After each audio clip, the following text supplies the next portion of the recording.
إن الحمد لله نحمده ونستعينه ونستغفره ونؤمن به ونتوكل عليه ونعوذ بالله من شرور أنفسنا ومن سيئات أعمالنا من يهده الله فلا مضل له ومن يضلله فلا هادي له ونشهد أن لا إله إلا الله وحده لا شريك له ونشهد أن سيدنا وسندنا وطبيبنا وطبيب قلوبنا ونور عيوننا محمدا عبده ورسوله الذي أرسله بالحق بشيرا ونذيرا وداعيا إلى الله بإذنه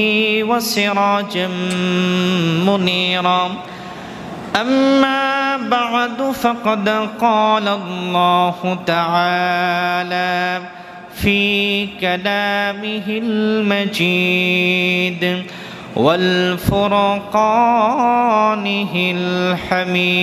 الحميد أعوذ بالله من الشيطان الرجيم بسم الله الرحمن الرحيم الذين يؤمنون بالغيب ويقيمون الصلاة ومما رزقناهم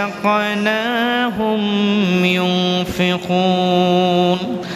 والذين يؤمنون بما أنزل إليك وما أنزل من قبلك وبالآخرة هم يوقنون أولئك على هدى من ربهم وأولئك هم المفلحون صدق الله العظيم وصدق رسوله النبي الحبيب الكريم ونحن على ذلك من الشاهدين والشاكرين والحمد لله رب العالمين وقال تعالى في شان حبيبه مخبرا وآمرا إن الله وملائكته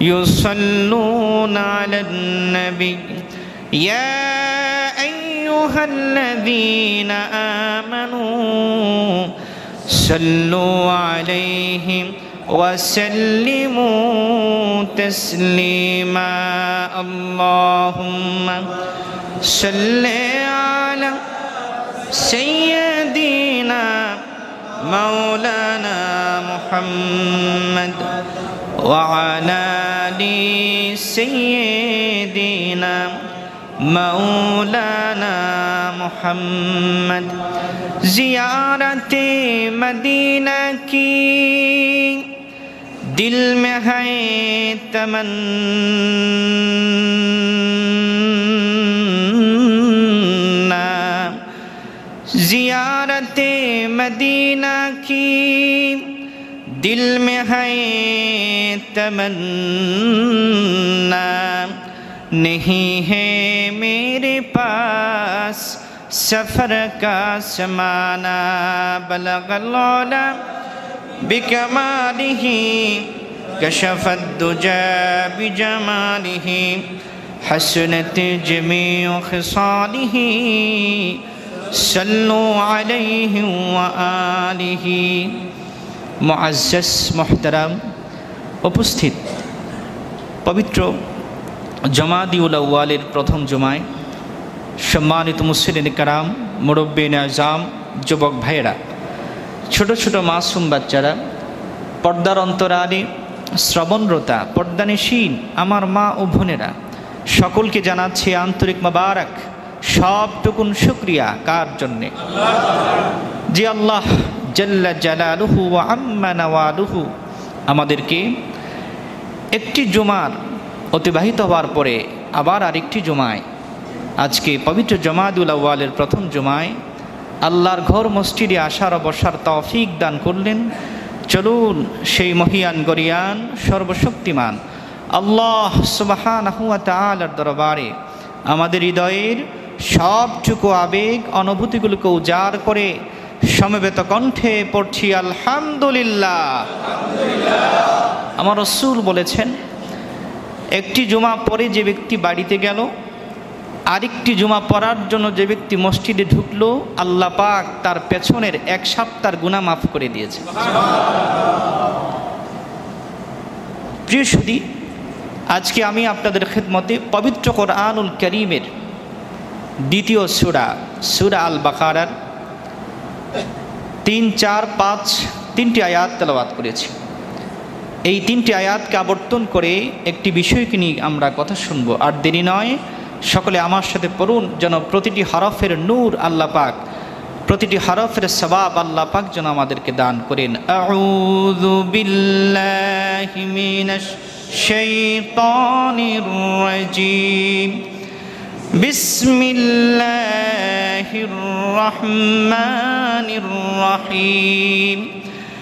الذين يؤمنون بالغيب ويقيمون الصلاة ومما رزقناهم ينفقون والذين يؤمنون بما أنزل إليك وما أنزل من قبلك وبالآخرة هم يوقنون أولئك على هدى من ربهم وأولئك هم المفلحون صدق الله العظيم وصدق رسوله النبي الحبيب الكريم। আজ থেকে 1000 বছর পূর্বে আমার আল্লাহ সুবহানাহু ওয়া তাআলা দুনিয়া আখিরাতে কারা সফল কাম, কারা দুনিয়ায় সফলতা লাভ করেছে এবং আখিরাতে সফলতা লাভ করেছে, তাদের আলোচনা পবিত্র কোরআনুল কারীমে করেছেন। সুবহানাল্লাহ। এই পৃথিবীতে আমরা সকলের মনের তামান্না, আমরা সকলেই সফল হতে চাই, ঠিক কিনা বলেন? সকলেই সফলতার মানদণ্ডে উত্তীর্ণ হতে চাই, সকলেই সফলতার জন্যে কত কষ্ট করছি। আসলেই আমরা সফল কাম হতে পেরেছি কি? কারা দুনিয়া আখিরাতে সফল কাম, আমরা আমাদের সংজ্ঞায় না বুঝে যদি আল্লাহ পাকের ভাষায় বুঝি তাহলে ভালো হয়, ঠিক কিনা বলেন? আমার আল্লাহ যাদেরকে সফল কাম বলেছেন তারাই মূলত প্রকৃত সফল কাম, ঠিক কিনা বলেন? আমার আল্লাহ যাদেরকে সফলতা লাভ করিয়েছেন, সফলতার মানদণ্ডে উত্তীর্ণ করেছেন, তারাই সত্যিকার অর্থেই সফল কাম, ঠিক কিনা বলেন? আল্লাহ পাক পবিত্র কোরআনুল কারীমে সফল কারা দুনিয়াতেও সফল আখিরাতেও সফল পবিত্র কোরআনুল কারীমে আল্লাহ পাক তুলে ধরেছেন। তেমনি ভাবে সূরা আল বাকারা 3, 4 এবং 5 নম্বর আয়াতে চমৎকার করে আল্লাহ পাক তুলে ধরেছেন এই পৃথিবীর বুকে সফল কারা, বলেন সুবহানাল্লাহ। আল্লাহ পাক বলেন, الذين يؤمنون بالغيب ويقيمون الصلاة ومما رزقناهم ينفقون। যারা গায়েবের প্রতি বিশ্বাস স্থাপন করেছে, নামাজ কায়েম করেছে, নামাজ প্রতিষ্ঠা করেছে এবং আমি আল্লাহ তাদেরকে যে সম্পদ দান করেছি এই সম্পদ থেকে আমি আল্লাহর জন্য ব্যয় করেছে, তারাই সফল কাম, বলেন সুবহানাল্লাহ। আল্লাহ পাক প্রথম আয়াতে 3টি বিষয় বলেছেন। 1 নাম্বার, আল্লাযীনা ইউমিনুনা বিল গায়ব, যারা গায়েবের প্রতি বিশ্বাস রাখে। কিসের প্রতি? গায়েবের প্রতি। এখন গায়েব অর্থ কি তা জানতে হবে আমাদের। গায়েব কাকে বলে? আমরা মনে করি অদৃশ্যকে গায়েব বলে। গায়েবের অর্থ অনেকে অদৃশ্য লিখেছে, যা দেখা যায় না, মূলত এর অর্থ সঠিক নয়। গায়েব হলো আল খাফি, এমন গোপন একটি বিষয় মা লা ইউদরিকুল হিসসু, যা পঞ্চ ইন্দ্রিয় কখনো অবলোকন করতে পারে না, অনুধাবন করতে পারে না, সেটাকে বলা হয় গায়েব। সুবহানাল্লাহ। পঞ্চ ইন্দ্রিয়, নাক, কান, জিহ্বা, ত্বক, তারপরে না চোখ, এই পাঁচটি হলো পঞ্চ ইন্দ্রিয়। সূর্য আমাদের থেকে 15 কোটি কিলোমিটার দূর। আল্লাহু আকবার বলবেন। এই ছোট পৃথিবী থেকে 13 লক্ষ গুণ বড়। আমরা যে সূর্যটাকে দেখি এটা মূলত সূর্যের প্রকৃত আকার নয়। 13 লক্ষ গুণ বড় সূর্যটাকে আমরা দেখি একটা ফোঁটা, ডট এরকম। সূর্য যে আকাশে উঠছে তা আমরা বুঝি কিভাবে? আমাদের ত্বক অনুভব করে আলো, ঠিক কিনা বলেন?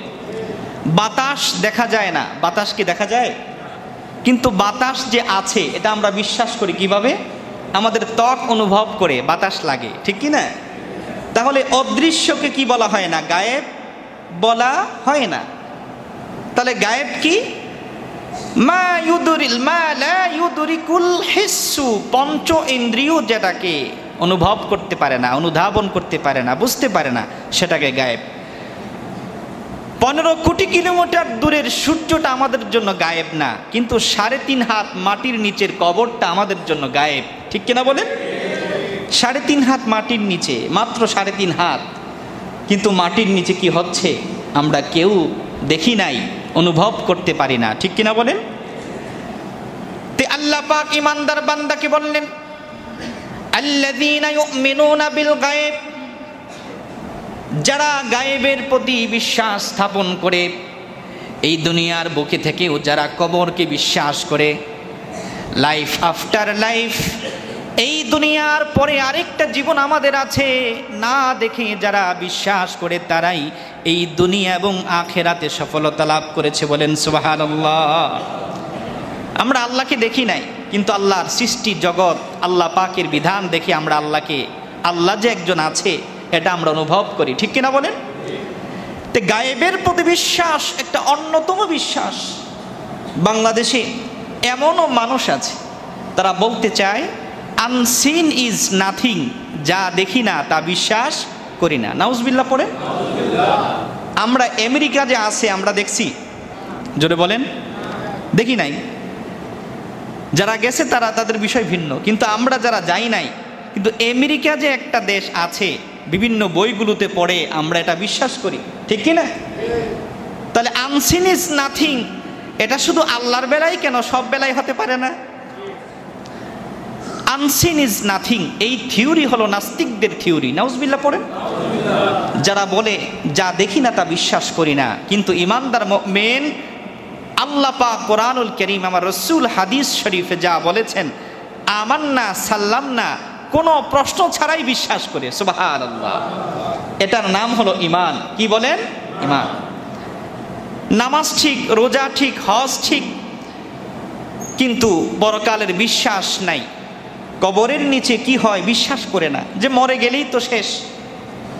তাহলে এত নামাজ, রোজা, হজ, যাকাত আমাদের কোনো উপকার আসবে না। এজন্যই আল্লাহ পাক পবিত্র কোরআনুল কারীমে সূরা বাকারাতে চমৎকার করে বলেছেন, আল্লাযীনা ইউমিনুনা বিল গায়ব, যারা অদৃশ্যকে বিশ্বাস করে, যারা গায়েবকে বিশ্বাস করে, ওয়া ইউকিমুনাস সালাত, দ্বিতীয় নম্বরে আল্লাহ পাক বলেছেন যারা নামাজ কায়েম করে। সুবহানাল্লাহ। আল্লাহ পাক এখানে বলেন নাই নামাজ পড়ে, কি বলেছেন? নামাজ কায়েম করে।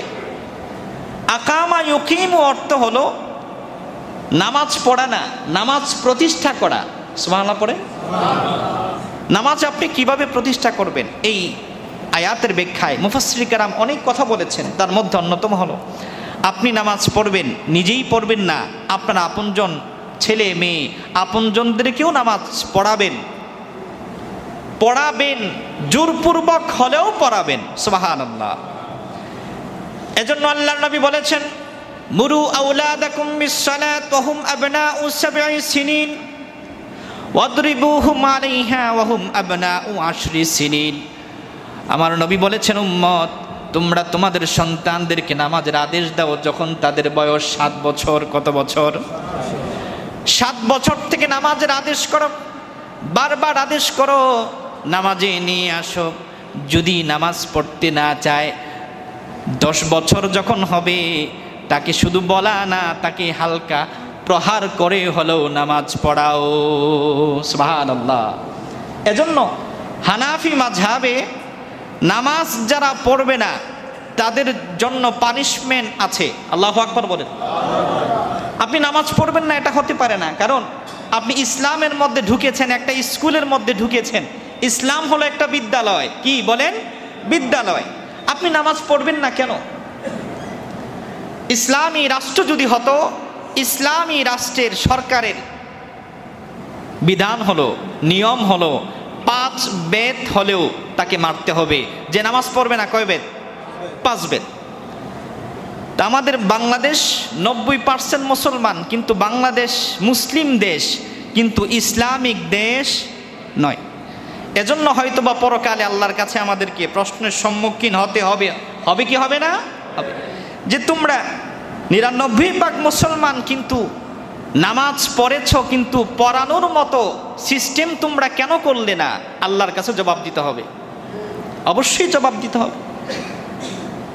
এজন্যই ইমাম আজম লিখেছেন, যে ব্যক্তি নামাজ পড়বে না কয় বেদ? আজকে যদি সাঁতার কুলে 2 জন পুলিশ থাকতো, যে ব্যক্তি নামাজ পড়বে না 5 বেদ, বেদ দিতে হতো না, ঘোষণা দিলেই এই মসজিদগুলো সবগুলো পূর্ণ হয়ে যেত। ঠিক কিনা বলেন? এই লাঠি একটা হাতে নিয়ে দাঁড়াই থাকলেই হয়তো, আর কিছু লাগতো না, ঘরের মধ্যে একটা মানুষও থাকতো না। ঠিক কিনা বলেন?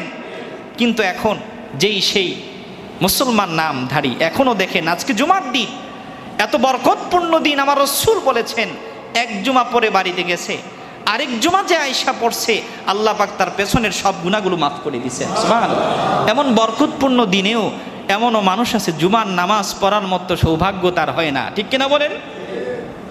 ইসলামিক রাষ্ট্র যদি হতো তাহলে ইকামুস সালাত, নামাজ শুধু পড়া না, নামাজ প্রতিষ্ঠা করা, নামাজ পড়াতে হবে, ঘোষণাকার আল্লাহর। তারপরে আল্লাহ পাক বলেন, ওয়া মিম্মা রাযাকনাহুম ইউনফিকুন, যারা আমি আল্লাহ পাক যাদেরকে সম্পদ দিয়েছি, ওয়া মিম্মা আ'তাইনাহুম ইউনফিকুন, আমি আল্লাহ তাদেরকে যে সম্পদ দিয়েছি, এই সম্পদ থেকে তারা জমা করে রাখে না, তারা এই সম্পদ থেকে আমি আল্লাহর জন্য ব্যয় করে। সুবহানাল্লাহ। সম্পদ দিয়েছেন কে? জোরে বলেন, আল্লাহ। তবে এমন সম্পদ পাওয়ার আশা করবেন না যে মার জানাজায় যাওয়ার সৌভাগ্য হয় না। কথা বলেন ঠিক কিনা? এমন সম্পদশালী আপনারা হবেন না। এমন সম্পদ পৃথিবীতে কোনো মূল্য নাই যেই সম্পদ আমাকে আমার মায়ের জানাজায় যেতে দেয় না। ঠিক কিনা বলেন? আপনারা দেখেছেন এসালাম গ্রুপ কত হাজার কোটি কোটি টাকার ঋণ খেলাফি, কিন্তু তার মা মারা গেল, তারা 5 থেকে 6-7 ভাই, এত কোটি কোটি টাকার মালিক। আহারে, নিজের মায়ের জানাজায় যাওয়ার সৌভাগ্য তাদের হয় নাই। কারণ আমার রাসূল বলেছেন, হারাম তোমাকে এই দুনিয়াতেও অপমান করবে, আখিরাতেও অপমান করবে। কথা বলেন ঠিক কিনা? হারাম আপনাকে দুনিয়াতে কাঁদাবে, দুঃখ দিবে, কষ্ট দিবে। আপনি ভাবতেছেন কোটি কোটি টাকার মালিক, আপনি ভাবতেছেন কত আরামের বিছানা, আপনি ভাবতেছেন কত আরামের রোস্ট ব্রোস্ট, কিন্তু এই খাবার আপনাকে কাঁদাবে, কাঁদাবে, আপনাকে এই দুনিয়াতে কাঁদাবে। যেভাবে মায়ের জানাজায় যেতে পারে না, এমন পোড়া কপাল, এমন দুর্ভাগ্য পৃথিবীর বুকে, এমন কোটি টাকার সম্পদ আমাদের দরকার নাই। অল্প টাকা নিয়ে দুনিয়াতে বাঁচবো, তবে ওই টাকা হবে হালাল। ঠিক কিনা বলেন? হালাল। হালালের মধ্যে বরকত দিয়েছেন কে? আল্লাহ। হালাল উপার্জনের মধ্যে রহমত রয়েছে, বরকত রয়েছে। তাহলে আল্লাহ পাক ইমানদার মুমিনদের বৈশিষ্ট্য বললেন, আমি আল্লাহ তাদেরকে যে সম্পদ দিয়েছি, বৈধ উপার্জনে যেই সম্পদ উপার্জন করেছে, এই সম্পদ শুধু জমা করে রাখে না, আমি আল্লাহর জন্য তা ব্যয় করে। সুবহানাল্লাহ। তারপরে আল্লাহ পাক বলেন, ওয়াল্লাযীনা ইউমিনুনা বিমা উনজিলা ইলাইকা ওয়া মা উনজিলা মিন ক্বাবলিক।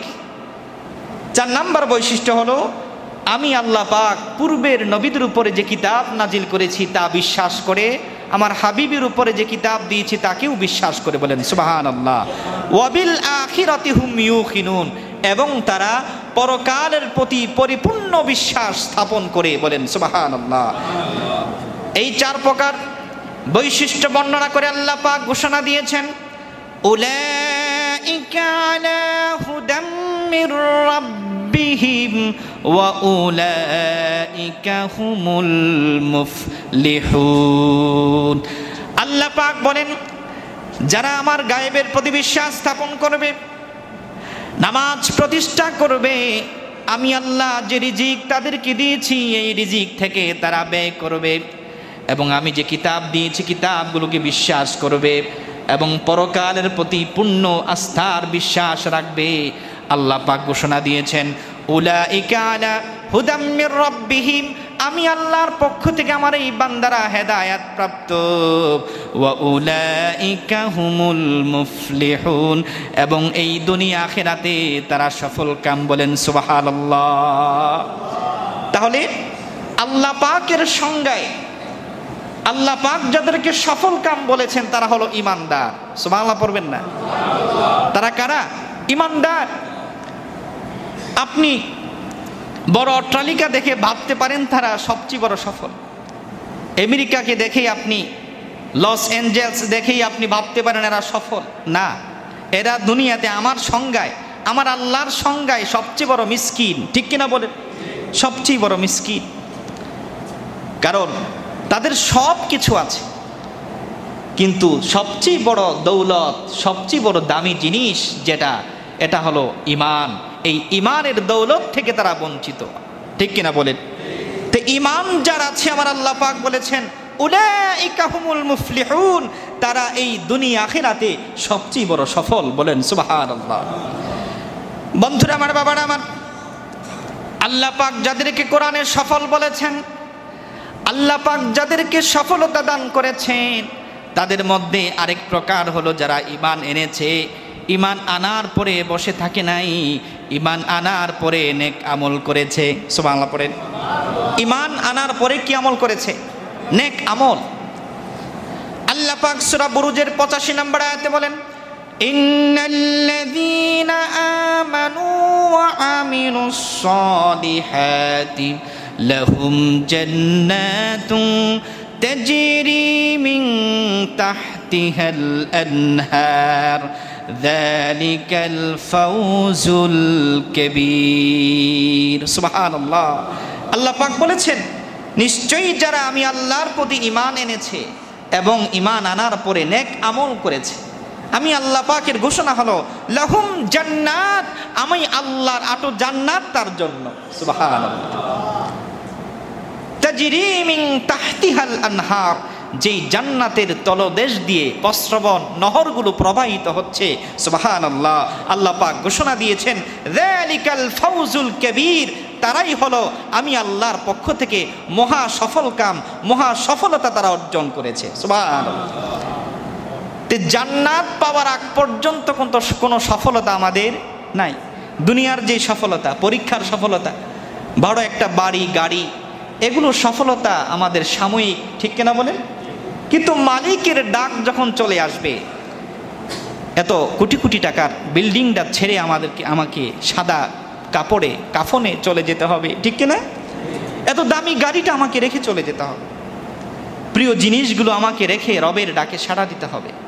কিন্তু ঈমানদার মুমিন এই দুনিয়ার সফলতা থেকে নয়, ঈমানদার মুমিনের সফলতা হলো, আসল সফলতা হলো আখিরাতের সফলতা। ঠিক কিনা বলেন? মালিক যখন ঘোষণা দিবে বান্দা যাও আমার জান্নাতে, আমার আল্লাহ বলেন যালিকাল ফাওজুল কাবীর, ওই সময়ের সফলতা হলো বান্দা তোর জীবনের সবচেয়ে বড় সফলতা। আল্লাহু আকবার। এর আগে কোনো সফলতা নাই তোর।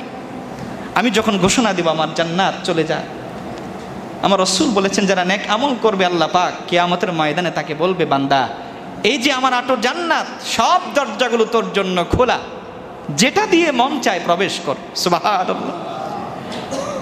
আল্লাহর নবী বলেছেন আল্লাহর যে বান্দা সূরা ইখলাস তেলাওয়াত করবে, সূরা ইখলাস পাঠ করবে, আল্লাহ পাক কিয়ামতের ময়দানে ওই বান্দাকে আটো জান্নাতের দরজা দেখা বলবেন বান্দা আমার সূরা ইখলাস পাঠ করার কারণে আমি আল্লাহ তোকে মর্যাদা দান করলাম, আমার জান্নাতের 8 দরজা তোর জন্য খোলা, যেটা দিয়ে মনে চায় আমার জান্নাতে প্রবেশ করো। সুবহান। কোন সূরা? সূরা ইখলাস। এত দামি সূরা। আমার রাসূল সাল্লাল্লাহু আলাইহি ওয়াসাল্লাম এই সূরা পাঠ করতেন বেশি, সাহাবায়ে কেরাম এই সূরা তেলাওয়াত করতেন বেশি। মারহাবা বলেন। আমার নবী বলেছেন সূরা ইখলাস হলো 1/3, যে ব্যক্তি 3 বার পড়বে 1 খতম কোরআনের সওয়াব আল্লাহ তাকে দান করবে। আল্লাহ নবী সাল্লাল্লাহু আলাইহি ওয়াসাল্লাম মসজিদ আল কুফাতে একজন সাহাবীকে ইমামতির দায়িত্ব দিয়েছেন। ওই সাহাবী প্রত্যেক নামাজের মধ্যেই সূরা ইখলাস পাঠ করে। আল্লাহু আকবার বলে। আল্লাহর নবীর কাছে বিচার আসছে, ইয়া রাসূলুল্লাহ, আপনার সাহাবী প্রত্যেক নামাজের কেরাতে কোন সূরা পাঠ করে? সূরা ইখলাস। আমি যদি পাঠ করি আপনাদের মনে প্রশ্ন হবে যে হুজুর মনে অন্য কোনো সূরা পারে না। ওই এলাকার মানুষ আল্লাহ রাসূলের কাছে বিচার দিছে, ইয়া রাসূলুল্লাহ, এমন একজন ইমাম আমাদেরকে দিলেন যে ইমাম প্রত্যেক নামাজেই সূরা ইখলাস তেলাওয়াত করে। আল্লাহ নবী সাহাবীকে ডাকলেন, সাহাবীকে ডেকে বললেন, আহাফিজতাল কোরআন, ও সাহাবী, তুমি কি কোরআনের অন্য কোনো সূরা তোমার মুখস্থ নাই? তুমি কি পারো না? তুমি কেন প্রত্যেক রাকাতেই সূরা ইখলাস পড়ো? ওই সাহাবী আল্লাহর নবীকে বললেন, ইয়া রাসূলুল্লাহ, ইন্নী উহিব্বুক, ও নবী আমার, এই সূরা ইখলাসকে আমি মহব্বত করি। আপনি যখন থেকে সূরা ইখলাসের ফজিলত বলেছেন তখন থেকে আমি সূরা ইখলাসকে সবচেয়ে বেশি ভালোবাসি, তার জন্য প্রতি রাকাতেই আমি সূরা ইখলাস তেলাওয়াত করি। আল্লাহ নবী বলেন, সহিহ বুখারীর বর্ণনা, আনতা মা মান আহবাবতা, ও সাহাবী শোনো, আমি রাসূল ঘোষণা দিচ্ছি, তুমি আল্লাহর একত্ববাদের এই সূরা ইখলাসকে ভালোবাসার কারণে এই সূরা ইখলাস তোমাকে আল্লাহর জান্নাতে প্রবেশ করায় দিবে। সুবহানাল্লাহ। আনতা মা মান আহবাবতা, সাহাবী তুমি যাকে ভালোবাসো তার সাথেই তুমি আল্লাহর জান্নাতে থাকবে। সুবহানাল্লাহ। তাহলে জান্নাত পাওয়া কঠিন না সহজ? জোরে বলতে হবে, কঠিন না সহজ? সহজ। জাহান্নামের কাজ করা কঠিন, জান্নাতের কাজ করা সবচেয়ে সহজ কাজ। এখন আপনি মাসালা চলে আসবে, আপনি কি ফরজ নামাজে প্রত্যেক রাকাতেই সূরা ইখলাস পড়তে পারবেন? না, ওই হাদিসটা ওই সাহাবীর জন্যই খাস। তবে আপনি নফল নামাজে প্রত্যেক রাকাতেই সূরা ইখলাস তেলাওয়াত করতে পারবেন। নফল নামাজে আপনি 1 রাকাতে একসাথে 3 বার ইখলাস পড়তে পারবেন। 1 রাকাতে আপনি যদি 3 বার ইখলাস পড়েন, কয় খতম কোরআনের সওয়াব? সুবহানাল্লাহ পড়েন। প্রিয় সুদীপ, এজন্য ইমানদার মুমিন আল্লাহ পাক যাদেরকে সফলতা দান করেছেন তাদের কাজ হলো ঈমান অনয়নের পরে কি কাজ করবে? নেক আমল। কি কাজ? নেক আমল। ঈমান অনয়নের পরে নেক আমল করতে হবে। হুজুর নামাজ পড়ি না তো কি হয়েছে, ঈমান ঠিক আছে, এমন কথা আছে না নাই? জোরে বলেন, আছে না নাই? নামাজ পড়ি না তো কি হয়েছে, ঈমান ঠিক আছে। দেখুন, আগুনের কাজ হলো জ্বালায়া দেওয়া। আগুনের কাজ কি? জ্বালায়া দেওয়া। আপনি যদি মনে করেন আগুনের কাছে হাত দিলেন আঙ্গুলটাকে পড়ে ফেলবে, এটা আগুনের কাজ। ঈমানের দাবি, যার ভিতরে ঈমান আছে, যার ভিতরে ঈমানের নূর আছে, রব যখন ডাকবে হাইয়া আলাস সালাহ, সে তো বাড়িতে বসে থাকতে পারে না, ঠিক কি না? কারণ ঈমান, এটা ঈমানের দাবি। রব ডেকেছে কে? আল্লাহ। আরে 9টা বাজে অফিস, কত প্রস্তুতি আমাদের, কথা বলেন ঠিক কিনা? অফিস যাদের 9টায়, ভোরবেলায় ঘুম থেকে উঠে কিন্তু ফজরের নামাজ পড়ে না, অফিসে যেতে হবে, এটার গুরুত্ব বেশি। বস আজকে যদি 5-10 মিনিট দেরি হয় ঝাড়ি দিবে, এই চিন্তা আমাদের আছে। কিন্তু রব যে তোমাকে ফজরের সময় ডেকেছে হাইয়া আলাস সালাহ, রব যে তোমাকে বলল আসসালাতু খায়রুম মিনান নাওম, তুমি রবের ডাকে একবার সাড়া দিলে না। 20-25 হাজার টাকার বসের ঝাড়ি খাওয়ার জন্য এত প্রস্তুতি তোমার, কিন্তু রবের ডাকে তোমার কোনো প্রস্তুতি নাই। দুঃখ দুর্দশা আছে না নাই? আছে। বন্ধুরা আমার, বাবার আমার, আল্লাহ পাক ঈমান অনয়নের পরে নেক আমল দিয়েছেন, ঠিক কিনা? আপনি ঈমান অনয়নের পরে যত বেশি নেক আমল করবেন উপকার পাবেন কে? আপনি নিজে। আল্লাহ পাক বলেছেন যারা ঈমান আনয়নের পরে নেক আমল করবে, নেক কাজ করবে, আমি আল্লাহ তাদেরকে মহা সফলতা দান করব। সুবহানাল্লাহ। 3 নাম্বার, যারা এই দুনিয়াতে আল্লাহ রসুলের কথা অনুসরণ করে বিনা প্রশ্নে, আল্লাহ পাক তাদেরকেও বলেছেন তারা এই দুনিয়া এবং আখিরাতে সফল কাম। বলেন সুবহানাল্লাহ।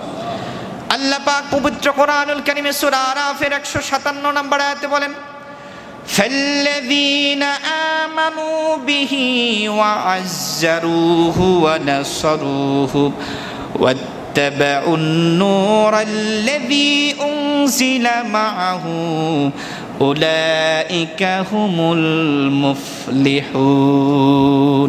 সুবহানাল্লাহ। আল্লাহ পাক বলেন যারা আমার রাসূলকে বিশ্বাস করবে, আমার নবীর আদর্শকে গ্রহণ করবে, আমার নবীর ইত্তেবা করবে, আমার নবীকে ভালোবাসবে, আমার রাসূলের অনুসরণ করবে, আমার নবীকে যারা সাহায্য করবে, আমি আল্লাহ পাক যে নূর পাঠিয়েছি এই কোরআনকে যারা অনুসরণ করবে, আল্লাহ পাক বলেন উলাইকা হুমুল মুফলিহুন, এই দুনিয়া আখিরাতে তারা সফলতা লাভ করেছে। সুবহানাল্লাহ। তারা সফল কাম। আমরা রাসূলকে অনুসরণ করি কতটুকু? এই পৃথিবীর বুকে দেখুন, আল্লাহ রাসূলকে অনুসরণ করে পৃথিবীর বুকে অনেকেই দামি হয়ে গেছে। আল্লাহু আকবার বলেন। আপনি আমি রাসূলকে অনুসরণ করি কতটুকু? ইত্তেবা কাকে বলে? ইত্তেবা বলা হয় একজন যেই পথ দিয়ে হেঁটে গেছে তার পায়ের চিহ্ন আছে না নাই? আছে। ঠিক ওই পথে হাঁটা। ইত্তেবা ও রাসূল আমরা কতটুকু অনুসরণ করতে পেরেছি? আমরা মনে করি খাবার শেষে মিষ্টি খাওয়াই সুন্নাত, দাওয়াত খাওয়া সুন্নাত, মানুষকে সেবা করা সুন্নাত, টাকা দেওয়া সুন্নাত, দস্তরখান খাওয়া সুন্নাত। এই সুন্নাতগুলো ভালো জানি, কিন্তু আমার রাসূল যে বলেছেন নারী নেতৃত্ব হারাম, আমার রাসূল যে আদর্শ দিয়েছেন পুরুষ নেতৃত্ব, এটাকে আমরা মানতে চাই না। কথা বলেন ঠিক কিনা? আজকে দেখুন, গত জুমায় আমি বলেছিলাম যে আমেরিকা একটা পাগলকে ক্ষমতায় আনবে কিন্তু নারীকে ক্ষমতা দিবে না। বাস্তব তো তাই দেখলেন। এটা আমার কথা নয়, আজ থেকে ১৫০০ বছর পূর্বে আল্লাহ রাসূল বলেছেন। সুবহানাল্লাহ। আল্লাহর হাবিব বলেছেন, সহিহ বুখারীর বর্ণনা, লা ইউফলিহা কওমুন ওয়াল্লাউ আমারাহুম ইমরাআ। নবীজি বলেছেন সে জাতি কোনোদিন সফলতা লাভ করবে না যারা তাদের নেতৃত্বভার কোনো নারীকে দিবে। বলেন নাউজুবিল্লাহ। বলেছেন কে? মুহাম্মাদুর রাসূলুল্লাহ সাল্লাল্লাহু আলাইহি ওয়াসাল্লাম। আমার রাসূল বলেছেন যে ব্যক্তি নারীকে ক্ষমতা দিবে সে জাতি, সে সম্প্রদায় কোনোদিন সফলতা লাভ করবে না। আমরাও কি সফলতা লাভ করতে পেরেছি? পারি নাই। স্বাধীনতার পরে এত বছর হয়ে গেছে, এখনো বাংলাদেশ দুঃখ দুর্দশায় অবস্থান করছে। ঠিক কিনা বলেন? রাসূলের সুন্নাত, আমার নবীর আদর্শ, নারী নেতৃত্ব হারাম, সেটা যেই হোক হারাম। সুস্পষ্ট ফতোয়া, নারী নেতৃত্ব কি হারাম। আপনিও তো কখনো, আচ্ছা বলেন, আপনি কক্সবাজারে যাবেন, হানিফ বাসের ড্রাইভার যদি কোনো মহিলা হয়, আপনি ওই বাসে যাবেন? জোরে বলেন, যাবেন? কারণ আপনি জানেন এই বাসে উঠলে বিপদ আছে না নাই? জোরে বলেন, আছে। গাড়ির ড্রাইভিং সিটে কখনো নারীকে দিতে নাই। কেন নাই? বিজ্ঞান পরীক্ষা করে দেখেছে পুরুষের ব্রেন ৬০ ড্রাম। কত ড্রাম? আর মহিলাদের ব্রেন হলো ৪০ ড্রাম। আল্লাহু আকবার বলেন। 20% কম। মহিলাদের আইকিউ শক্তি 20% কম। মহিলারা আকস্মিক কিছু দেখলেই ভয় পেয়ে যায়। ঠিক কিনা? মহিলারা হঠাৎ করে সিদ্ধান্ত নিতে পারে না। এজন্যই পৃথিবীর বুকে কোনো সেনাবাহিনীর প্রধান কোনো মহিলাকে বানানো হয় না, কোনো ড্রাইভিং সিটে কোনো নারীকে দিতে হয় না। এজন্যই আমেরিকা জনগণ ভোট যাই দেখ 538টা ইলেকটোরাল কলেজ ভোট রেখেছে। এই 538 জন যাকে ভোট দিবে সেই আমেরিকার প্রেসিডেন্ট। তাই হয়েছে। জনগণ যদিও বা মহিলাটাকে চেয়েছিল, কিন্তু আমেরিকার রাজনৈতিক আদর্শ আমার রাসূলের আদর্শের থেকে নিয়েছে। আল্লাহু আকবার বলেন। তারা পৃথিবীতে মোড়লগিরি করবে। 47 বার ইলেকশন হয়েছে, কখনোই কোনো নারীকে ক্ষমতা দেয় নাই। তারা আবার পৃথিবীতে নারীর ক্ষমতায় খুব সোচ্চার, ঠিক কিনা বলে? নারীরা যেন রাস্তাঘাটে চলতে পারে বেপরোয়াভাবে। আমেরিকা নারী নেতৃত্ব দেওয়ার জন্য পৃথিবীর বুকে খুব চেষ্টা করে, কারণ আমেরিকা চায় যে নারী নেতৃত্ব পেয়ে এরা ধ্বংস হয়ে যাক, আমরাই পৃথিবীতে মোড়লগিরি করব, ঠিক কিনা বলেন? এটা আমেরিকার আদর্শ নয়। আল্লাহ রাসূলের আদর্শ হলো সে জাতি কোনোদিন সফলতা লাভ করবে না যারা পৃথিবীর বুকে কোনো দেশের ক্ষমতা, কোনো ক্ষমতা নারীকে দেয়, ঠিক কিনা বলেন? এজন্য আমাদের নারীদের কষ্ট পাবার কিছু নয়। আল্লাহ পাক নারীদেরকে যে সম্মান দিয়েছেন, পৃথিবীর বুকে কোনো তন্ত্রমন্ত্র তার সম্মান দিতে পারে নাই, ঠিক কিনা বলেন? আল্লাহ রাসূল বলেছেন, আল জান্নাতু তাহতা আকদামিল উম্মাহাত। আল্লাহ পাক নারীকে ক্ষমতা দিয়েছেন, নারী হলো মা, আর মায়ের পদতলে আল্লাহর জান্নাত। বলেন সুবহানাল্লাহ। আল্লাহ পাক বলেছেন, ওয়াকারনা ফি বুয়ুতিকুন্না, ও নারী সম্প্রদায়, তোমাদেরকে আমি সৃষ্টি করেছি ঘরের জন্য। কিসের জন্য? জোরে বলেন। তোমরা ঘরে থাকবে। ওয়াকারনা ফি বুয়ুতিকুন্না, তোমরা ঘরে অবস্থান করো, তোমরা হোম মিনিস্টার, এই ঘরের সব দায়িত্ব তোমার। ঘরের দায়িত্ব কার? আমাদের মা বোনদের। আল্লাহু আকবার বলেন। ঘোষণাকার আল্লাহর। আর বাহিরের দায়িত্ব হলো পুরুষদের। পুরুষ জীবিকা নির্বাহ করবে, পুরুষ ক্ষমতায় থাকবে, দেশ চালাবে, পুরুষ উপার্জন করে নারীকে খাওয়াবে। আজকে আমাদের বাংলাদেশে যদি সত্যিকার অর্থেই প্রত্যেক পরিবার থেকে একজন পুরুষকে চাকরি দেওয়া হতো, আমার বিশ্বাস আমার মা বোনরা আর রাস্তাঘাটে নামতে হতো না। কথা বলেন ঠিক কিনা? নারী নেতৃত্ব, নারীর ক্ষমতায়ন, নারীর সম্মান তো তখনই হবে আমার নারীরা, আমার মা বোনেরা, তারা মায়ের জাতি, তারা সংসার চালাবে, তারা হোম মিনিস্টার, সংসারের কর্তৃত্ব থাকবে নারীদের কাছে। কিন্তু নারী নেতৃত্ব, ড্রাইভিং সিটে কখনো নারীকে বসানোর সুযোগ নাই। বন্ধুরা আমার, বাবারা আমার, এজন্যই আল্লাহ পাক বলেছেন, যারা আমি আল্লাহর বিধানকে অনুসরণ করবে, আমার রাসূলের সুন্নাতকে অনুসরণ করবে, তারাই এই দুনিয়ার বুকে সফল কাম, আখিরাতেও তারা সফল কাম। বলেন সুবহানাল্লাহ। 4 নাম্বার, যারা জান মাল দিয়ে আল্লাহর পথে জিহাদ করবে, সংগ্রাম করবে, তারাও এই দুনিয়ার বুকে সফল কাম। বলেন সুবহানাল্লাহ। আল্লাহ পাক বলেন, জাহাদু বিআমওয়ালিহিম ওয়া আনফুসিহিম ওয়া উলাইকা লাহুমুল খায়রাতু ওয়া উলাইকা হুমুল মুফলিহুন। যারা জান মাল দিয়ে আল্লাহর পথে সংগ্রাম করে, আল্লাহর দ্বীনকে টিকানোর জন্য কষ্ট করে, দ্বীনের জন্য কষ্ট করে, আমার আল্লাহ পাক বলেন তাদের জন্যই দুনিয়া আখিরাতের কল্যাণ। আর ওয়া উলাইকা হুমুল মুফলিহুন, এই দুনিয়া আখিরাতে তারাই সফল কাম। সুবহানাল্লাহ। বন্ধুরা আমার, বাবারা আমার, আল্লাহর নবীর সাহাবীরা ইসলামের জন্য কষ্ট করেছেন জান এবং মাল দিয়ে। আল্লাহ রাসূল যখন আদেশ করেছেন, সাহাবীরা আমি হিজরত করব মদিনায়, সাহাবে একরাম মক্কার সব ধন সম্পদ ছেড়ে দিয়ে মদিনায় চলে গেছেন। আল্লাহু আকবার। সব ছেড়ে দিয়েছেন। হযরতে হানজালা যখন শুনছেন উহুদের ময়দানে নবীজি শহীদ, বিবিকে বলছেন, বিবি রে, তোমার সাথে আর থাকার সুযোগ নেই। আল্লাহর নবী উহুদে শহীদ, আর আমি হানজালা ঘরে তোমার সাথে ঘুমাবো, এটা ঈমানের দাবি হতে পারে না। চলে গেছেন জিহাদের ময়দানে, যুদ্ধ করতে করতে করতে করতে আল্লাহর রাস্তায় শাহাদাত বরণ করেছেন। সুবহানাল্লাহ। এটাকে বলে ঈমান। সফল বান্দা তারাই যারা আল্লাহর জন্য কি করবে? সংগ্রাম করবে, আল্লাহর দ্বীনের জন্য সংগ্রাম করবে। আমার রাসূল বলেছেন, আল্লাহ পাক বলেছেন, উলাইকা হুমুল মুফলিহুন, তারাই হলো সফল কাম। সুবহানাল্লাহ। তারপরে আল্লাহ পাক বলেন, যারা আল্লাহর সন্তুষ্টির জন্য দান করবে, তারাই এই দুনিয়ার বুকে সফল কাম। বলেন সুবহানাল্লাহ। বন্ধুরা আমার, বাবারা আমার, আল্লাহ পাক সূরা রূমের 38 নম্বর আয়াতে বলেন, ফাআতি যাল কুরবা হাক্কাহু ওয়াল মিসকিনা ওয়াবনাস সাবিল যালিকা খায়রুন লিল্লাযীনা ইউরিদুনা ওয়াজহাল্লাহি ওয়া উলাইকা হুমুল মুফলিহুন। সুবহানাল্লাহ। আল্লাহ পাক বলেন, যারা তাদের নিকটাত্মীয়দের হক আদায় করে, আপনজন প্রতিবেশীর হক কি করবে? আদায় করবে। যারা ফকির মিসকিনকে তার হক আদায় করবে এবং তারা আল্লাহর সন্তুষ্টি কামনা করে, উলাইকা হুমুল মুফলিহুন, তারা এই দুনিয়া আখিরাতে সফলতা লাভ করেছে। সুবহানাল্লাহ। আমরা আমাদের ইসলামী শরিয়াতে নারীকে সম্পদ দিয়েছে, ঠিক কিনা বলে?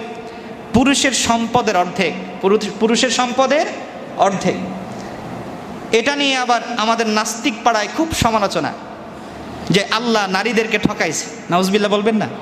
আরো জোরে বলেন নাউজুবিল্লাহ। আল্লাহ পাক বলেছেন লিযযাকারি মিসলু হাব্বিল উনসায়াইন, দুইজন পুরুষের অর্ধেক সম্পদ পাবে। একজন পুরুষের অর্ধেক সম্পদ পাবে কে? নারী। এই আয়াত পরেই আমাদের নাস্তিক পাড়ায় খুব সরগরম যে আল্লাহ মহিলাদেরকে ঠকাইল। নাউজুবিল্লাহ পড়বেন না? আল্লাহ পাক আমাদের মা বোনদেরকে ঠকায় নাই, ইসলাম আমার মা বোনদেরকে জিতিয়েছে। সুবহানাল্লাহ পড়ে। এজন্যই ইসলাম নারীদেরকে কিভাবে জিতালো? বিয়ে করতে যায় পুরুষ, পুরুষ নারীকে মোহর দেয়, বিধানকার আল্লাহ। কিন্তু কোনো পুরুষকে কোনোদিন মোহর আনার সুযোগ আছে নাকি? যদি কিছু চায় সেটার নাম কি? জোরে বলেন, যৌতুক। 1 টাকাও চাইতে পারবে না। কিন্তু নারী যদি 10 লাখ টাকা চায় সেটা জায়েজ। সেটা কি? কই আমরা তো কোনোদিন বলি নাই যে পুরুষকে আল্লাহ ঠকাইছে, বলছি? কারণ আজ থেকে 1500 বছর পূর্বেই নারীদের অবস্থা ছিল নাজুক, জীবন্ত কবর দেওয়া হতো নারীদেরকে, আইয়ামে জাহিলিয়াতে দাসী বানায় রাখা হতো। আমার আল্লাহ পাক বিধান দিলেন যে না, নারীদের সম্মানকে সমুন্নীত করতে হবে। আল্লাহ পাক পুরুষকে বললেন, পুরুষ ওয়া আতুন নিসাই সাদকাতিহিন্না নিহলা, তোমরা সানন্দে মহিলাদের মোহর আদায় করো। সুবহানাল্লাহ।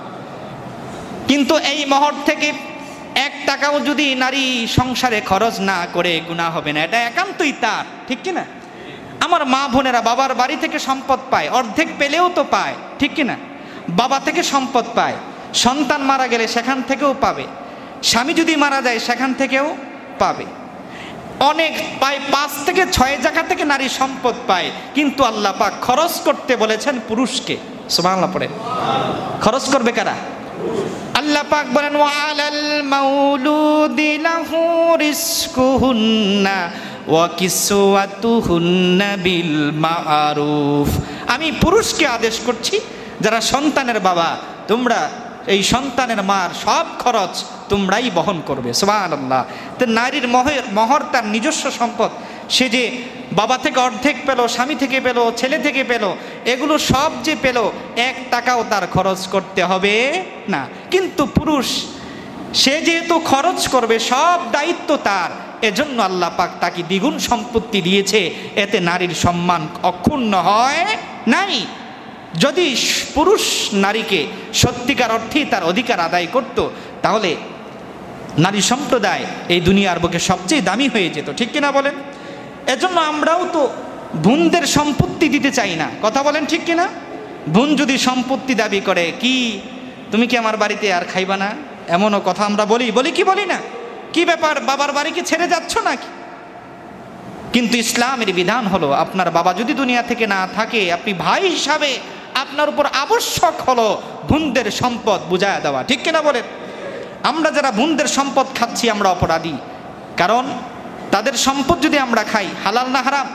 হারাম। বোনদের সম্পত্তি বুঝায় দিতে হবে। আল্লাহ পাক বলেছেন যারা আপনজনদের সম্পদ বুঝায় দেবে, অধিকার বুঝায় দেবে, তারা দুনিয়া এবং আখিরাতে সফল কাম। বলেন সুবহানাল্লাহ। 6 নম্বর আল্লাহ পাক যাদেরকে সফলতা লাভ করতে বলেছেন, আল্লাহ পাক যাদেরকে সফল দান করেছেন তারা হলো হিজবুল্লাহ, আল্লাহর দল। কার দল? আল্লাহ পাক সূরা আল মুজাদালা চমৎকার করে বলেছেন, আমার ইমানদার বান্দাদের থেকে এমন ও বান্দা আছে, ইমানদার যারা, তারা আমি আল্লাহ রাসূলের সাথে যারা শত্রুতা রাখে তাদের সাথে বন্ধুত্ব করে না, যদিও বা তার বাবা মা আপনজন হোক, কিন্তু তারা যদি আমি আল্লাহ ও রাসূলের সাথে বেয়াদবি করে তাকেও সম্মান করবে না, তাকে বন্ধু বানাবে না। আল্লাহ পাক তারপরে বলেন রাদিয়াল্লাহু আনহুম ওয়া রাদু আন, আমি আল্লাহ আমার ইমানদার বান্দাদের প্রতি খুশি এবং তারাও আমি আল্লাহর প্রতি খুশি। সুবহানাল্লাহ। তারপরে আল্লাহ পাক বলেন উলাইকা হিজবুল্লাহ আলা ইন্না হিজবাল্লাহি হুমুল মুফলিহুন। তারাই যারা হিজবুল্লাহ, আমি আল্লাহর দল। কার দল? আমরা তো বাংলাদেশে অনেক দল চিনি, কিন্তু সফল কারা? আল্লাহর দল। কারা? আল্লাহ পাক বলেছেন হিজবুল্লাহ, তারা আল্লাহর দল। আমি আল্লাহর দলভুক্ত যারা হবে তারা কি সফল কাম। বর্তমানেও পৃথিবীতে একটা সংগঠন আছে হিজবুল্লাহ, আপনারা যারা ইন্টারনেট ঘাটেন দেখবেন, হামাসের হিজবুল্লাহ লেবাননের সংগঠন, যারা মুসলমানদেরকে আজকে ইসরায়েল ফিলিস্তিনে হামলা করছে, এই ফিলিস্তিনের সহযোগিতায় একটি সংগঠন অন্য দেশের সংগঠন এগিয়ে আসছে, সেটা হলো হিজবুল্লাহ। আল্লাহু আকবার বলেন। এই হিজবুল্লাহ কার দল? ঘোষণাকার আল্লাহ। জীবন বাজি রেখে লিবাননের সৈন্যরা ইসরায়েলকে প্রতিরোধ করেছে। আল্লাহ পাক তাদেরকে নুসরাতে আজিম দান করে। প্রণামিন। ফিলিস্তিন অচিরেই ইনশাআল্লাহ আবারও আমাদের দখলে আসবে। আল্লাহু আকবার বলেন। শুধু একজন মানুষ লাগবে, এক সালাউদ্দিন আইয়ুবী লাগবে, ঠিক কিনা বলেন?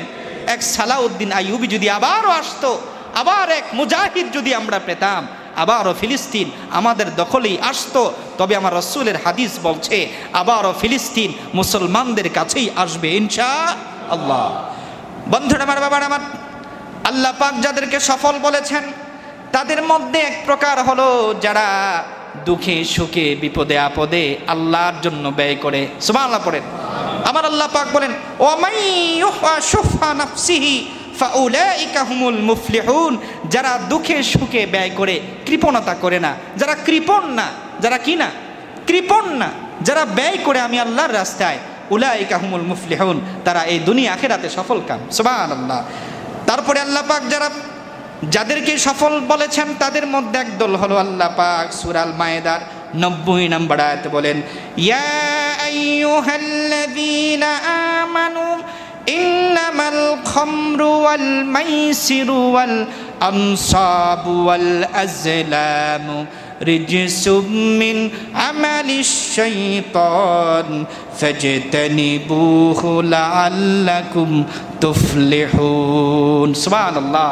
আল্লাহ পাক আমাদেরকে বলেছেন ইয়া আইয়ুহাল্লাযীনা আমানু, হে আমার ঈমানদার বান্দারা, ইন্নামাল খামরু ওয়াল মাইসিরু ওয়াল আনসাবু ওয়াল আজলামু রিজসুম মিন আমালিশ শাইতান ফাজতানিবুহু। আল্লাহু আকবার বলেন। জেনে রাখো, মদ, জুয়া, মূর্তি, প্রতিমা, রিজসুম মিন আমালিশ শাইতান, এগুলো ঈমানদারদের কাজ না, এগুলো শয়তানের কাজ। কার কাজ? শয়তানের কাজ। ঘোষণাকার আল্লাহ। ফাজতানিবুহু লাআল্লাকুম তুফলিহুন। যদি তোমরা দুনিয়াতে সফল হতে চাও, সফলতা লাভ করতে চাও, এই মদ, জুয়া, মূর্তি, প্রতিমা এগুলোকে ছেড়ে দাও, তাহলে আমি আল্লাহ তোমাকে সফলতা দান করব। সুবহান। আজকে যেই পরিবারের মধ্যে মদ জুয়া আছে, এই পরিবার ধ্বংস, ঠিক কিনা বলেন? যেই দেশের মধ্যে মাদকাসক্ত আছে, এই দেশ ধ্বংস, ঠিক কিনা বলেন? আমরা দেখেছি গত কয়েকদিন আগে 300 ফিটে সেনাবাহিনী টহলে আমরা দেখতে পেয়েছি আমার দেশের যুবকরা বাইক নিয়ে, 300 ফিট তো রাস্তা সুন্দর, এই বাইক নিয়ে তারা রওনা হয়েছে, আনন্দ ফুর্তি করবে। বড় ধনীর দুলালিরা গাঁজা টাজা নিয়ে রওনা হয়েছে, মদের বার তাদের গাড়িতে। নাউজুবিল্লাহ পড়বেন না? মুসলমানের সন্তান, নাম মুসলিম, মুসলমানের সন্তান। বাংলাদেশ সেনাবাহিনী বর্তমানে গুরুত্বপূর্ণ ভূমিকা নিচ্ছে বিভিন্ন হোটেলগুলোতে। যারা নাউজুবিল্লাহ, যারা খারাপ কাজ করছে তাদেরকে ধরছে, আমরা তাদেরকে স্বাগত জানাই, ঠিক কিনা বলেন? এমন অপরাধ মুক্ত বাংলাদেশ আমরা দেখতে চাই, ঠিক কিনা বলেন? এমন মদ জুয়া মুক্ত বাংলাদেশ আমরা চাই, ঠিক কিনা? আইন করতে হবে, তাহলে আমাদের যুবকরা ভালো হয়ে যাবে, ঠিক কিনা? প্রিয় সুধী, যেই পরিবারে মাদকাসক্ত, মদ জুয়া যেই পরিবারে, এই পরিবার ধ্বংস, এই পরিবারের বিবিরা ধ্বংসপ্রাপ্ত। আঘাত করা হচ্ছে মাদকাসক্ত। খমর বলা হয় কাকে? মা খমর আল আকলা, এই মস্তিষ্ক যা ঢেকে দেয় তাকে কি বলে? খমর। মদ এটাকে বলা হয় যেটাকে ঢেকে দেয়। আল্লাহ পাক আমাদেরকে সুস্থ মস্তিষ্ক দান করেছেন। আপনি যে মদ খেলেন, এই মস্তিষ্কটা বিকৃত হয়ে গেল, কোনটা ভালো কোনটা খারাপ আপনি অনুধাবন করতে পারলেন না, তখনই সমাজ রাষ্ট্রের মধ্যে সবচেয়ে বেশি ক্ষতি হয়, ঠিক কিনা বলেন? এজন্য মদ এবং জুয়ার সাথে যারা জড়িত, খোদার কসম করে বলি, আল্লাহর কোরআন সাক্ষী, তারা দুনিয়াতেও কোনোদিন সফল হতে পারবে না, আখিরাতেও তারা সফল হতে পারবে না। বন্ধুরা আমার, বাবার আমার, এজন্য মদ জুয়াকে ছাড়তে হবে। এই দুনিয়ার বুকে যারা সফল হতে চায় তারাও মদ জুয়াকে ছাড়বে, আখিরাতেও যারা সফলতা লাভ করতে চায় তারাও তা ছাড়তে হবে, ঠিক কিনা বলেন? এজন্য আপনার সন্তান কি করছে, আপনার সন্তান আগামীর দিনের ভবিষ্যৎ। বাবারা, সন্তানকে পাহারা দেওয়ার দায়িত্ব আপনার, ঠিক কিনা বলেন? আপনার সন্তানকে আপনি বেপরোয়াভাবে ছেড়ে দিতে পারেন না। আপনার সন্তান কি করছে না করছে তা আপনাকে দেখতে হবে। যে মেয়েটা পুলিশের সেনাবাহিনীর সাথে তর্ক করতেছে, তার গাড়িতে বিশাল মদের ভার পাওয়া গেছে, তারপরেও তর্ক করতেছে যে স্বাধীন দেশে আমি যা মন চাই তা করব। না না না, স্বাধীন দেশের কাজ এটা না। তোমার সবচেয়ে বড় পরিচয় হলো তুমি মুসলিম, ঠিক কিনা? একজন মুসলিম হয়ে মদের বোতল পাওয়া যাবে, এটা হতে পারে না। এজন্য আপনি বাবা হিসাবে আপনার সন্তান কি করছে না করছে, আপনার মেয়েটা কি করছে না করছে তা আমাদের দেখতে হবে। ডিজিটাল যুগে কত কিছু হচ্ছে, আল্লাহ পাক আমাদেরকে হেফাজত করে পড়ে। আমিন। প্রিয় সুধী, আল্লাহ বিধান যারা মানবে এই দুনিয়াতে বিনা প্রশ্নে তারাও এই পৃথিবীর বুকে সফল, বলেন সুবহানাল্লাহ। যারা সুদ খাবে না তারাও এই দুনিয়ার বুকে সফল। আল্লাহু আকবার বলেন। আল্লাহ পাক বলেন, ইয়া আইয়ুহাল্লাযীনা আমানু লা তাকুলুর রিবা দাফাম মুদাফা ওয়াত্তাকুল্লাহা লাআল্লাকুম তুফলিহুন। আল্লাহ পাক বলেন, সাবধান আমার ইমানদার বান্দারা, তোমরা চক্রবৃদ্ধি হারে সুদ খেও না, সুদ ছাড়ো, সুদ খেও না। ওয়াত্তাকুল্লাহ, আমি আল্লাহকে ভয় করো, লাআল্লাকুম তুফলিহুন, যদি তোমরা সফল হতে চাও। আমরা সকলেই সফল হতে চাই। আমরা মনে করি ব্যাংক থেকে সুদের সাথে সম্পৃক্ত থাকলেই আমি সফল। না না না, আমার আল্লাহ বলেন তুমি যদি সফল হতে চাও তাহলে সুদের সাথে সম্পর্ক রাখা যাবে না। তুমি সুদের সাথে সম্পৃক্ত মনে করতেছো, অনেক টাকা ইনকাম হচ্ছে, ব্যাংক থেকে 1 লক্ষ দিয়ে 1,20,000 আনতেছো, তুমি মনে করতেছো লাভ হয়েছে। না না না, আমার আল্লাহর কোরআনের ভাষায় তোমার লাভ হয় নাই, তোমার লস হয়েছে, ঠিক কিনা বলেন? লস হয়েছে তোমার। দুনিয়াতেও বিপদগামী, আখেরাতেও বিপদ আছে না নাই? এজন্য সুদ মুক্ত থাকতে হবে। সফলতা দান করবেন কে? আল্লাহ। আল্লাহ পাক আমাদের সকলকে এই দুনিয়ার বুকে সফল হবার তৌফিক দান করুক। আমিন। আজকে যে আলোচনা করলাম সফলতা লাভ করার জন্য এগুলো আমাদেরকে গ্রহণ করতে হবে। আল্লাহ পাক আমাদেরকে কবুল করুক, মঞ্জুর করুক। আমিন।